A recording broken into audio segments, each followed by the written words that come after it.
And let's go live to Times Square right now. We're in less than 2 hours. The ball will drop on the new year. A lot of us are very happy about that.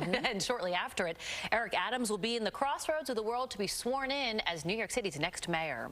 The Times Square swearing in came about after the surging number of COVID cases forced him to postpone the big indoor inauguration ceremony that he had planned for his home borough, Brooklyn.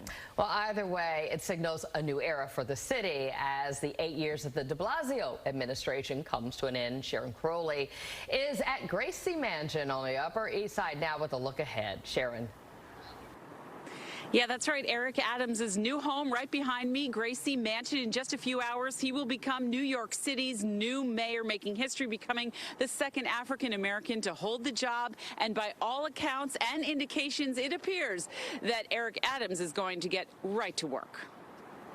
Eric Adams becomes New York City's new mayor under a cloud of surging COVID cases. How he handles the pandemic will not only be his top priority, but also the first test of his leadership in City Hall. Adams has already asked the health commissioner to stay on, and he plans to keep the vaccine mandates. He's got to do everything he can to keep schools open, to keep the city humming, to keep city workers on the job, particularly firefighters and police officers who this COVID spike seems to have hit extremely hard. HAHN is a Democratic political strategist in New York. He thinks Adams will govern very differently than his predecessor. Eric Adams is going to govern as somebody who wants to solve problems. Adams, a former police captain, is also likely to have a better relationship with the police than Mayor de Blasio. As a former police officer himself, understands their needs and understands what policing means to the city of New York. In his 2 terms, the mayor never really seemed to connect with the rank-and-file cops. Some officers felt he didn't support them, even turning their backs on him during a murdered officer's funeral.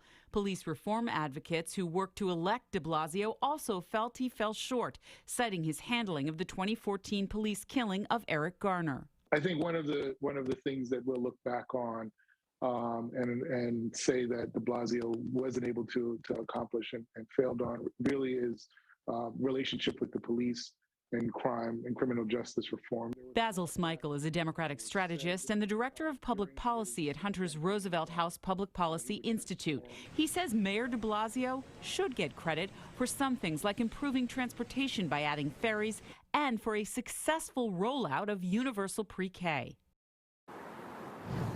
And we're live back here at Gracie Mansion. You know, this is the mayor's mansion where Eric Adams is supposed to be moving into, but it's not clear how much time he's actually going to spend there. He joked about having a mattress moved into his office at City Hall downtown. He's expecting guys to be working a lot of late nights. I'll send it back to you in the studio.